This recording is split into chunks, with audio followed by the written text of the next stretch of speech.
시편 30편입니다. 다윗의 시 곧 성전 낙성가. 여호와여, 내가 주를 높일 것은 주께서 나를 끌어내사 내 원수로 하여금 나로 말미암아 기뻐하지 못하게 하심이니이다. 여호와 내 하나님이여, 내가 주께 부르짖음에 나를 고치셨나이다. 여호와여, 주께서 내 영혼을 수올에서 끌어내어 나를 살리사 무덤으로 내려가지 아니하게 하셨나이다. 주의 성도들아, 여호와를 찬송하며 그의 거룩함을 기억하며 감사하라. 그의 노염은 잠깐이요 그의 은총은 평생이로다. 저녁에는 울음이 깃들일지라도 아침에는 기쁨이 오리로다. 내가 형통할 때 말하기를 영원히 흔들리지 아니하리라 하였도다. 여호와여, 주의 은혜로 나를 상같이 굳게 세우셨더니 주의 얼굴을 가리심에 내가 근심하였나이다. 여호와여, 내가 주께 부르짖고 여호와께 간구하기를 내가 무덤에 내려갈 때 나의 피가 무슨 유익이 있으리요. 진토가 어떻게 주를 찬송하며 주의 진리를 선포하리이까. 여호와여, 들으시고 내게 은혜를 베푸소서. 여호와여, 나를 돕는 자가 되소서 하였나이다. 주께서 나의 슬픔이 변하여 내게 춤이 되게 하시며 나의 베옷을 벗기고 기쁨으로 띠띠우셨나이다. 이는 잠잠하지 아니하고 내 영광으로 주를 찬송하게 하심이니 여호와 나의 하나님이여, 내가 주께 영원히 감사하리이다. 아멘. 다윗의 시 성전 낙성가라고 표제어가 나와 있는데요. 다윗은 평생 죽을 때까지 성전을 완공한 적이 없습니다. 성전 낙성가라는 뜻은 성전이 완공되어서 하나님 앞에 봉헌하면서 부르는 찬송을 낙성가라고 하잖아요. 근데 왜 다윗은 자기 생애에 성전을 완공한 적이 없는데 하나님 앞에 성전을 봉헌하면서 부른 찬송, 이 낙성가를 지어서 이렇게 시편 30편을 기록했을까? 이 성전이라는 것은 꼭 건물로 완성된 성전을 말하는 것이 아니라 다윗의 마음속에 이미 성전이 완성되어져 있었는데 하나님이 의도하시는 성전의 그 목적, 왜 성전을 짓게 하셨는가, 성전의 본질적인 목적이 무엇인지를 이 성전 낙성가를 통해서 백성들에게 또 본인 스스로가 고백한다는 거예요. 솔로몬이, 다윗의 그 아들 솔로몬이 성전을 완공했잖아요. 그때 솔로몬이 성전을 완공하면서 어떤 기도를 드리냐면 이스라엘 백성이 교만하여져서 우상 숭배를 하거나 범죄했을 때 하나님이 이제 오늘 말씀에 여호와께서 얼굴을 가리신다고 했는데 하나님께서 그들을 심판하시고 징계하실 때 어떻게 하나님의 구원을 얻느냐, 이스라엘 백성들이 성전에서 회개하고 자복하고 부르짖는다라는 거예요. 부르짖으면 하나님이 그 소리를 들으시고 이스라엘 백성의 죄를 사하고 다시 구원해 주십시오. 이렇게 솔로몬이 정말 봉헌을 하면서 그 낙성가를 시는 아니지만 그 솔로몬의 기도의 내용을 알 수가 있습니다. 그 내용하고 똑같습니다. 신약적으로 우리가 이 말씀을 적용을 하면은요, 우리가 예수님을 믿는다고 하지만 그 구약시대 이스라엘 백성들처럼 얼마나 많이 교만해지고 세상의 마음을 빼앗깁니까? 그럴 때마다 하나님께서는 첫 번째로 우리에게 바로 어떤 심판을 한다든지 경제적 어려움이나 육체적 질병을 주고 이런 차원보다는 첫 번째 하나님의 그 징계가 있습니다. 그건 뭐냐?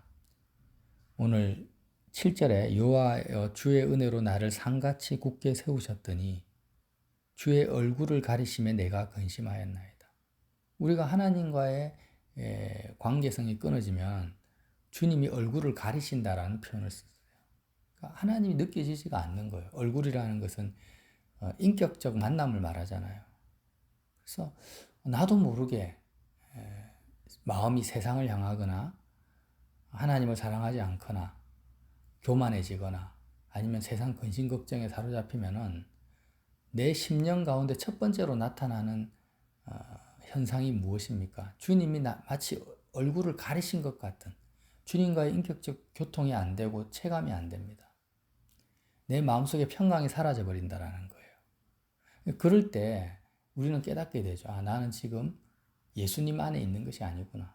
내 마음이, 내 영혼이 예수 그리스도 안에 머무는 것이 아니라 하나님 아버지가 느껴지지 않는 것을 보니까 나는 지금 세상 안에 있구나. 예수님과 관계성, 교제를 하지 못하고 있구나. 이것을 이제 깨닫게 된다라는 거예요. 그럴 때 어떻게 해야 됩니까? 구약의 선민들은 성전으로 가서 하나님 앞에 부르짖은 것처럼 우리는 다시 예수 그리스도 안으로 들어가서 예수님 안으로 들어가서 부르짖어야 된다는 것입니다. 이게 성전 낙성가예요. 그래서 1절에 보면 여호와여 내가 주를 높일 것은 주님을 찬양하는 이유는 뭐냐? 주께서 나를 끌어내사 내 원수로 하여금 끌어낸다라는 것은 나를 건지신다라는 거죠. 내 원수로 하여금 나로 말미암아 기뻐하지 못하게 하심이니이다. 원수는 마귀죠, 마귀, 죄의 마귀. 그 원수가 나 때문에 기뻐하는 유일한 이유는 세상에서 형통하거나 실패하거나 이런 것 때문에 기뻐하고 싫어하고 이렇게 하지 않습니다. 마귀 원수는 오직 내가 하나님과 관계를 못 가질 때, 이 세상의 형편 때문에 막 내가 고통스럽고 이런 것 때문에 기뻐하는 것이 아니라 아무리 내가 형통하든 실패하든 그런 거 상관없어요. 우리는 알잖아요. 마귀가 나 때문에 기뻐하는 이유는 한 가지밖에 없어요. 하나님과 멀어지면 마귀는 반드시 기뻐합니다. 이미 그는 심판을 받았죠. 그래서 마귀의 운명은 지옥에 떨어질 수밖에 없다라는 걸 알아요. 그래서 마귀는 힘이 없으니까, 하나님에 비해서 힘이 없으니까 마귀는 하나님을 멸망시킬 수 없습니다. 하나님을 대적하지만 하나님을 이길 수가 없어요. 그러니까 마귀가 할 수 있는 최고의 반역은 뭐냐? 하나님의 형상대로 지음받은 사람을 자기가 지옥불에 멸망당할 때 한 명이라도 더 끌고 자기하고 같은 운명을 맞이하게 하는 겁니다. 그게 하나님을 향한 최고의 반역이고 복수죠. 마귀 입장에서는. 그러니까 마귀가 언제 기뻐하느냐? 우리가 하나님 아버지와 멀어질 때 하나님의 얼굴을 보지 못하는 것을 너무 기뻐하는 거예요. 근데 성전 낙성가를 지으면서 다윗이 뭐라고 하냐면 나는 주님을 찬양합니다. 주님은 항상 나를 구원하십니다. 어떻게? 원수가 나로 하여금 기뻐하지 못하도록 나를 구원하신 하나님을 만나게 해주시기 때문에 나는 주님을 찬양합니다. 그래서 여호와 내 하나님이여 내가 주께 부르짖음에 나를 고치셨나이다. 나를 고치셨다라는 거예요. 나를 병들게 합니다. 에덴 동산에서 뱀이 아담과 하와를 유혹해서 그들을 죄로 물들여 버린 것처럼 그렇게 마귀는 나 자신도 알 수 없는 그런 영적 병듦의 상태로 나를 속이고 끌어가고 전념시키지만 하나님은 나를 고치시는 거예요. 성전을 통해서 그리스도를 통해서 나를 고치셨나이다. 여호와여 주께서 내 영혼을 수월에서 끌어내어 나를 살리사 무덤으로 내려가지 아니하게 하셨나이다. 참 이 다윗의 마음, 스올에서 끌어내서 무덤으로 내려가지 아니하게 하셨나이라는 이 고백은요. 예수님을 주의 얼굴을 내가 마주 대하면서 주님과 동행하는 삶을 살지 못하는 그 마음의 상태가 어떤 상태냐면 스올이라는 것은 땅의 가장 깊은 곳이잖아요. 끝을 알 수 없는 구덩이입니다. 그런 무덤과 같은 스올과 같은 마음 상태가 된다라는 거예요. 이것은 주님을 만나지 못한 사람들은 알 수가 없죠. 영적으로 거듭나고 예수님을 통해서 평강과 기쁨을 맛본 사람들은 이제 이런 고백을 할 수가 있는 거예요. 지금 특히 젊은 사람들, 구원받지 못한 이방인들은 어떻습니까? 세상의 그런 형통과 즐거움에 취해가지고 주님을 경험하지 못하고 만나지 못해도 전혀 수월의 무덤에 내려가는 같은 기분을 못 느낍니다. 그냥 세상 일이 잘 되면은 막 그냥 좋고 신나는 거죠. 젊은이들 한번 보십시오. 그러나 다윗은 거듭난 사람, 정말 예수님을 아는 사람은 아무리 세상 일이 형통하고 잘 돼도 주님이 얼굴을 가리시면 무덤에 내려가는 것 같아요. 내 영혼이 수월에 잠기는 것 같고 정말 숨을 쉴 수 없을 정도로 답답하고 불안하고 괴롭고 뭔지는 모르지만 고통스럽다라는 거예요. 살아도 사는 것이 아닙니다. 살았다는 이름은 가졌지만 실제로 죽은 자 같이 느껴지는 거예요. 그럴 때 어떻게 하라고요? 성전 낙성가를 불러라. 즉 성전으로 가서 그리스도 예수 안으로 다시 들어가서 부르짖으라는 거예요. 이 시편 30편의 성전 낙성가의 내용이 요나가 물고기 뱃속에서 한 기도의 내용과 너무나 흡사합니다.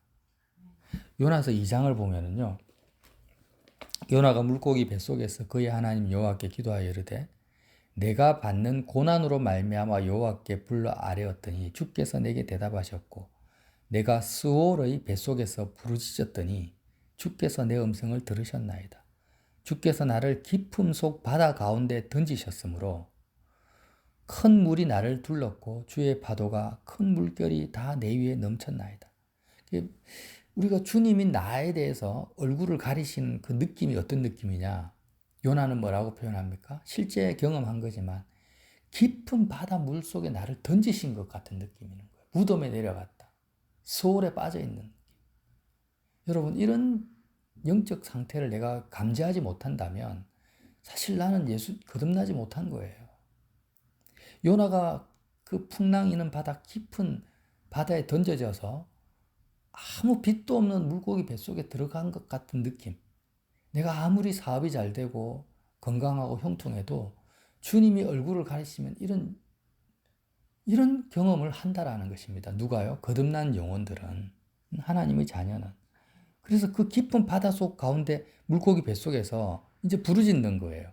내가 말하기를 주의 목전에서 쫓겨났을지라도 주님이 나로 하여금 얼굴을 가리셨다 할지라도 다시 주의 성전을 바라보겠나 하였나이다. 요나서 2장 4절입니다. 주의 목전에서 쫓겨났을지라도 다시 주의 성전을 바라보겠다 하였나이다. 다시 그리스도 예수 안에서 내가 주님을 만나겠습니다. 다시 예수 그리스도 안으로 들어가겠습니다. 물이 나를 영혼까지 둘러싸우며 깊음이 나를 에워싸고 바다풀이 내 머리를 감쌌나이다. 내가 산의 뿌리까지 내려갔사오며 땅이 그 빗장으로 나를 오래도록 막았사오나 나의 하나님 여호와여 주께서 내 생명을 구덩이에서 건지셨나이다. 내 영혼이 내 속에서 피곤할 때에 내가 여호와를 생각하였더니 내 기도가 주께 이르렀사오며 주의 성전에 미쳤나이다.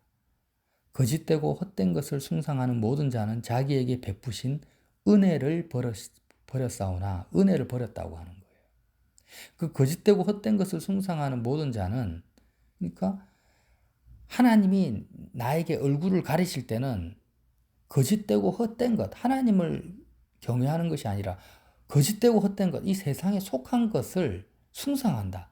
내 마음에 뭔가를 품고 있다라는 거예요. 그렇게 되면 세상에 속한 것을 내가 경배하고 그것을 어떤 하나님보다 더 높은 위치에 두는 것을 숭상이라고 합니다. 이렇게 우상 숭배할 때 어떤 현상이 나타납니까? 나를 향한 하나님의 은혜를 버리는 것이 된다는 거죠. 탐심은 우상 숭배다. 근데 탐심을 가진 것의 가장 끔찍한 현상이 뭡니까? 우상 숭배를 하지 말아야 될 이유가 뭡니까? 하나님의 은혜와 상관없는 그런 상태로 내가 떨어져 버린다는 거예요. 이게 가장 문제예요. 우리는 하나님의 은혜로 살아야 되는데 내 힘이나 내 노력이나 내 능력으로 사는 것이 아니라 오직 하나님의 은혜로 살아야 되잖아요. 은혜로 말미암아 믿음으로 구원을 얻는데 우리가 하나님보다 더 마음에 어떤 우선순위를 두는 그 대상, 우상을 붙잡을 때 은혜를 버리는 결과를 가져온다는 거죠. 그렇게 은혜를 버렸으나 물고기 뱃속에서 요나는 뭐라고 합니까? 나는 감사하는 목소리로 주께 제사를 드리며 나의 소원을 주께 갚겠나이다. 구원은 여호와께 속하였나이다.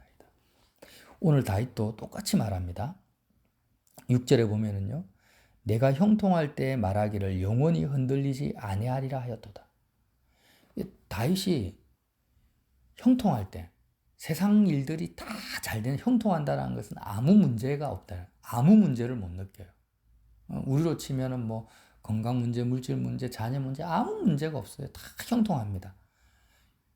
그럴 때 어떤 마음이 드나요? 영원히 흔들리지 아니하리라. 형통하는 것 때문에 내 마음에 어떤 평강은 아니죠. 진정한 평강은 아니지만 마음이 든든하고 자신감이 넘치고 뭐 이런 마음이 든다라는 거예요. 사람들 다 그렇잖아요. 자, 이 상태가 뭐냐면 은혜를 저버린 상태라는 거예요. 헛된 것과 거짓된 것을 숭상하는 상태라는 거예요. 여러분, 세상 일이 잘 될 때 정말 위험합니다. 그때 다윗처럼 이렇게 말할 수 있어요. 영원히 흔들리지 아니하리라. 말은 안 해도 마음속에 야, 이제 됐다. 이제 나는 문제가 해결됐어. 아, 이제 걱정할 것이 없어. 이럴 때가 왜 위험하다라는 거예요. 그때가 우상 숭배할 때고, 그때 어떻게 합니까?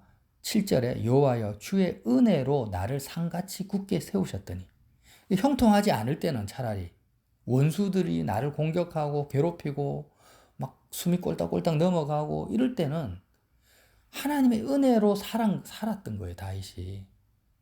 말과 병거를 의지하지 않고.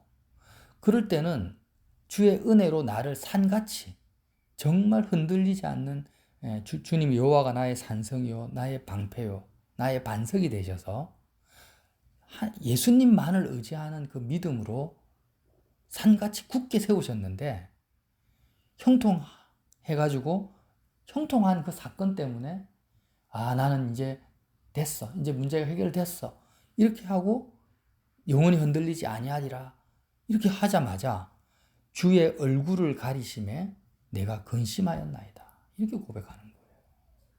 그때 어떻게 합니까? 다시 여호와여 내가 주께 부르짖고 마치 스올의 무덤에 내려간 자와 같이 그런 마음으로 주께 부르짖고 여호와께 간구하기를 내가 무덤에 내려갈 때 나의 피가 무슨 유익이 있으리요? 진토가 어떻게 주를 찬송하며 주의 진리를 선포하리이까?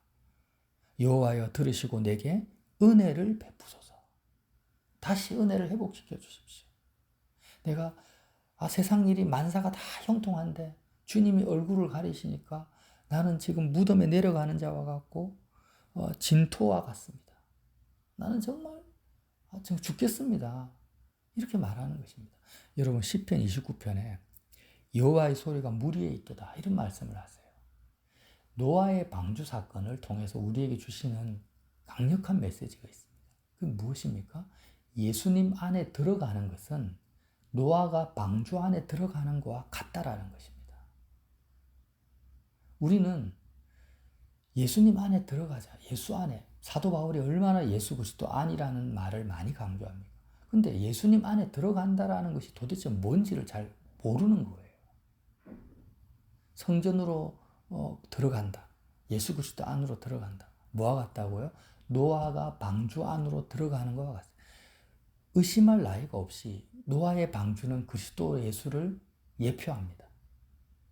구원의 방주잖아요.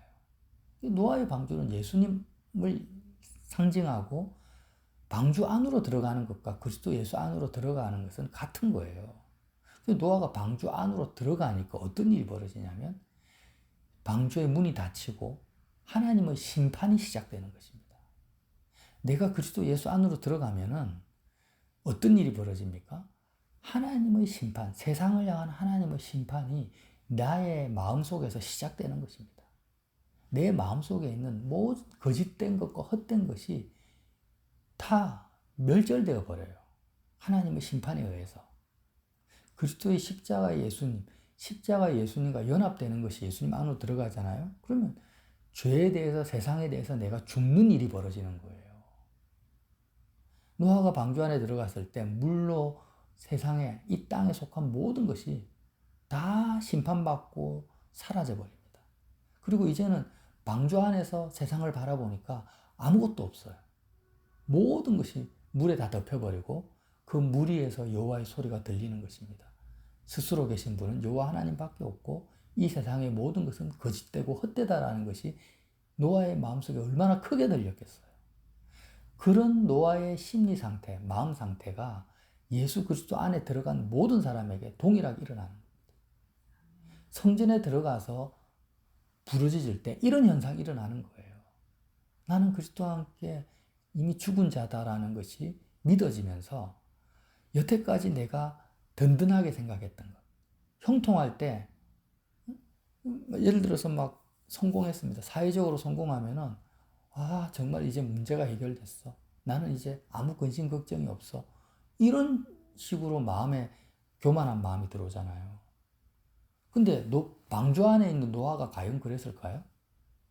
이 세상의 어떤 것들이 형통한 것 때문에, 잘 되는 것 때문에 영원히 흔들리지 아니하리라. 이런 마음을 가질 수 있습니까? 불가능한 거죠. 방주 안에 있는 노아는요, 세상에 어떤 것도 의지할 것이 아무것도 없어요.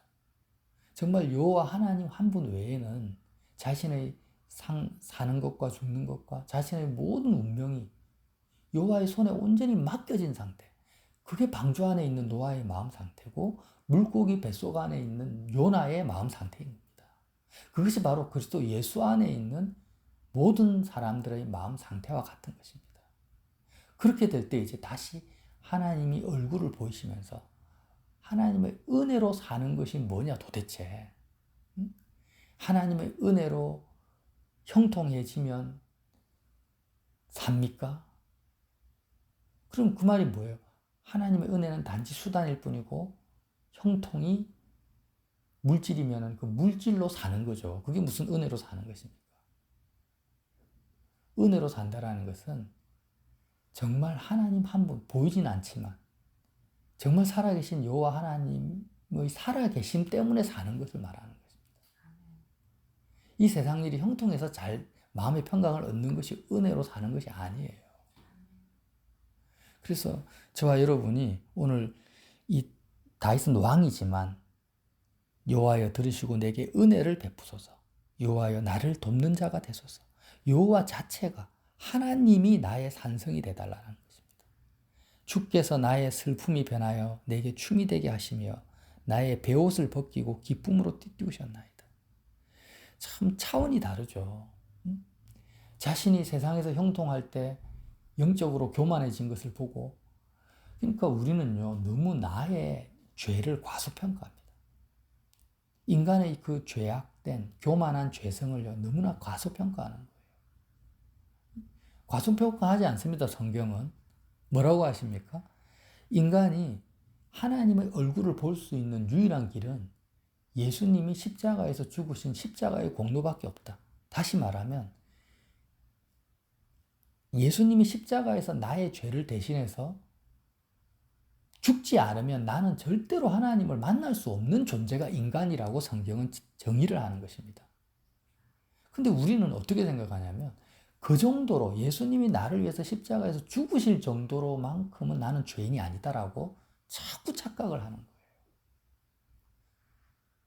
여러분, 우리를 볼 때, 나를 볼 때 성경이 정의하는 나의 죄성을 내가 인정해야 돼. 나의 연약함을 받아들여야 돼. 나는 최소한 카트라인이 뭐예요? 예수님이 나를 위해서 죽으셔야만이 나는 하나님의 얼굴을 봐요. 이 말이 뭐냐? 내 마음속에 노아의 방주, 내가 노아의 방주 안에 들어가지 않으면 요나처럼 물고기 뱃속 안에 들어가지 않으면 나는 절대 하나님의 얼굴을 못 본다라는 거예요. 그 정도까지 심하게 내가 죄인인가?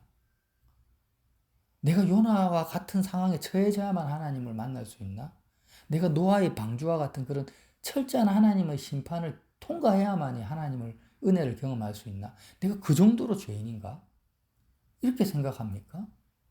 성경은 그렇게 말하지 않습니다. 예수님의 십자가와 부활 사건을 통과하지 않으면 아무도 하나님을 만날 수 없다고 말합니다.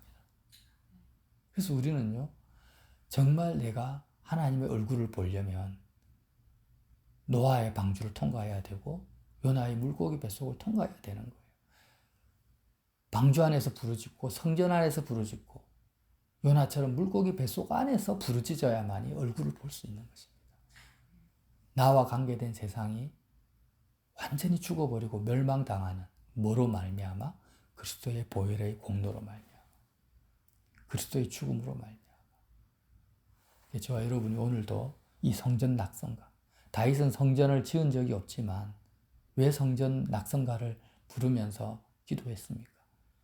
이것은 눈에 보이는 성전